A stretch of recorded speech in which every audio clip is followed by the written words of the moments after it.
The jar comes up from the cellar in January. Green beans put up last August. The lid sealed with that pop coming out of the water bath. It looks perfect. Smells fine when you open it. Tastes fine on the fork. Nothing your senses tell you is wrong. That is the problem. My name is Gideon Adkins, born outside Harlan, Kentucky. The most dangerous jar on an Appalachian cellar shelf was always the one that looked exactly right. Green beans were the mountain family's most important preserved food. They were also precisely the vegetable where the most common canning method, the boiling water bath every grandmother in these hills used, cannot kill what will kill you. The threat has no smell, no sign, no warning at all. What the organism is, why boiling water cannot destroy it, and what the old Appalachian way of preserving these beans actually did better. The myth is not one belief. It is a cluster. Water bath canning is safe for all vegetables. If the lid seals, the food is safe. If it doesn't smell bad, it is fine to eat. If grandmother did it and nobody died, the method is proven. Every one of those claims points in the wrong direction. The pop is a mechanical event. Thermal contraction creates a vacuum as contents cool. The vacuum forms regardless of whether the food is safe. A sealed lid is evidence of reduced air pressure. Nothing more. That vacuum is exactly the condition the organism requires. Low acid. No oxygen. Sealed. A perfect lid on a jar of green beans is not protection. It is an invitation. Clara learned to can from Ruth. Ruth from her mother. The pop meant safety in this house. Nobody questioned it. Until the jar that proved it never was. The organism is called Clostridium botulinum. It does not merely tolerate the absence of oxygen. It requires it. Open air suppresses the active form. A sealed jar is its preferred environment. Its spores are present in soil worldwide, on the surface of virtually every raw vegetable pulled from the ground. There is no avoiding them. The question is never whether spores are on the beans coming out of the garden. The question is whether the canning process destroys them before the jar is sealed. Spores exist in two states, dormant and active. In the dormant state, they are extraordinarily heat-resistant. In the active state, they produce a neurotoxin, the most acutely toxic substance known to science. What triggers the transition from dormant to active? Low acid, moisture, no oxygen, temperature between 40 and 120 degrees Fahrenheit. A sealed jar of home-canned green beans at room temperature meets every condition at once. The spores are on Ruth's beans. They are on the beans in this garden right now. That is not a contamination problem. It is a processing problem. Boiling water at sea level reaches 212 degrees Fahrenheit. It cannot exceed this temperature regardless of how long the pot boils or how high the flame burns. That is physics, not technique. Destroying Clostridium botulinum spores requires 240 to 250 degrees. That temperature is only achievable under pressure, a canner operating at 10 to 15 pounds per square inch. The gap between 212 and 240 degrees is not a small margin to close with longer processing times. Spores are biological structures designed to survive hostile conditions. They withstand boiling water for extended periods without being destroyed. The water bath canner does not process green beans insufficiently. It cannot process them at all for this purpose. There is an additional confusion worth naming. The toxin already produced in a contaminated jar is destroyed by boiling. This leads some people to believe water bath canning provides protection. It does not. The toxin is produced inside the sealed jar after canning, as spores germinate in the vacuum. By then, the window has closed. Green beans have a pH of approximately 5.6. The threshold below which botulinum spores cannot germinate is 4.6. Green beans sit well above it.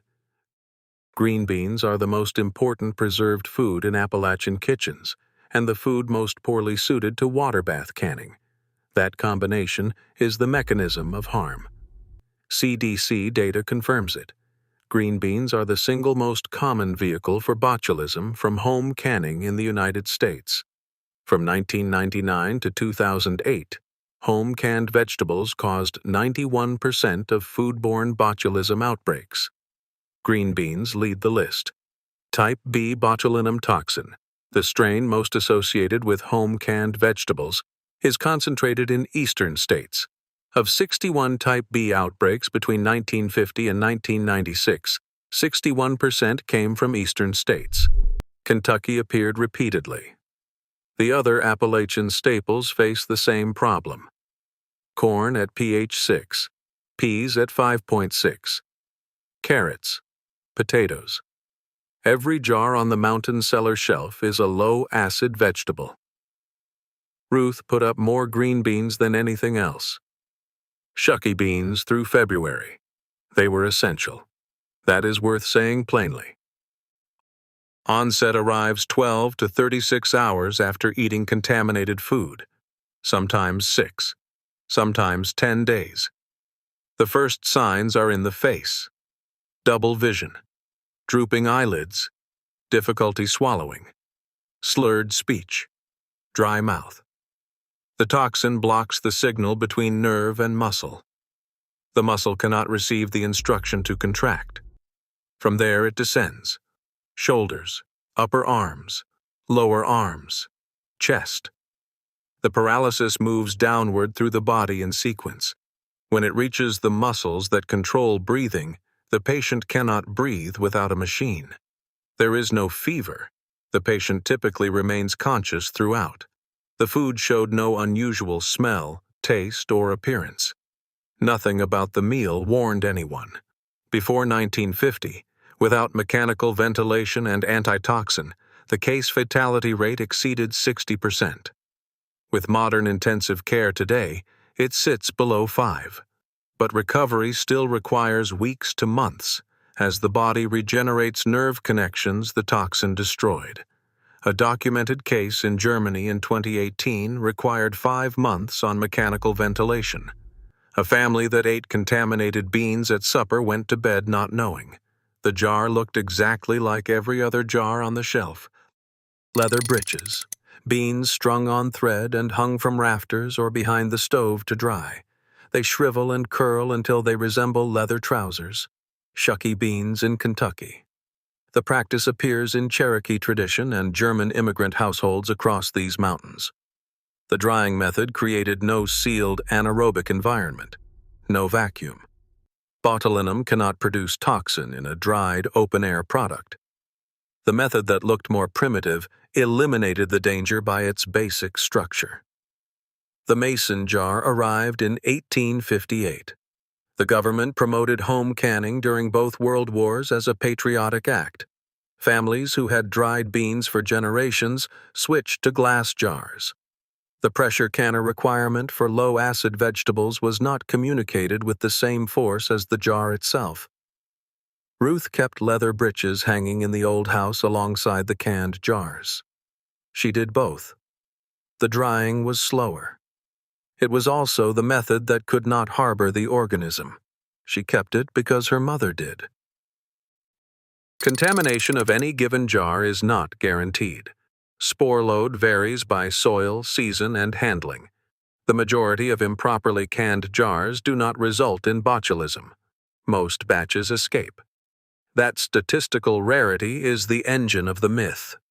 A family that practiced unsafe methods for 40 years without incident had 40 years of apparent confirmation. They concluded the method was safe because they were still alive. What they could not see was the variable, the batch that happened not to carry sufficient spore load, the jar that happened not to create ideal germination conditions that had protected them without their knowledge. Those who became ill could not correct the practice of neighbors who never witnessed it. The unpredictable, episodic nature of botulism meant the connection between method and outcome was not always made. This is the same mechanism as the sealed cabin. The most diligent family sealed every gap and died. The most careful woman put up the most jars and faced the highest risk. 3 methods the USDA recognizes as safe. Water bath for high-acid foods only, fruits, acidified pickles, jams and jellies. Pressure canning for all vegetables above pH 4.6 and all meats. Atmospheric steam canning, approved in 2015, for high-acid foods only. Green beans require a pressure canner at 10 pounds per square inch, 20 minutes for pints, 25 for quarts at sea level. Above 1,000 feet, increase the pressure. One additional precaution: boil all home-canned low-acid vegetables for 10 minutes before eating. This destroys any toxin already present. The National Center for Home Food Preservation at the University of Georgia is the current authority. Clara would have wanted to know this. Knowing it now is the point of saying it. The jar looked exactly right. Perfect seal. No smell. No sign. The family ate supper and went to bed. Botulism does not announce itself. The danger is invisible by design, an organism that evolved to live in sealed, airless spaces and leaves no evidence. The myth persisted because the people it killed could not correct it, and the people it spared had no reason to question it. Ruth's method came from her mother and worked every year until the one jar it did not. Knowing what she did not know is not a criticism. It is the only thing her knowledge was missing. Tell me in the comments how your family canned. Water bath or pressure canner. Whether leather breeches are still made in your county. What county you are in. I read every one. Next video. The sealed cabin. The fire that looked safe. I will see you there.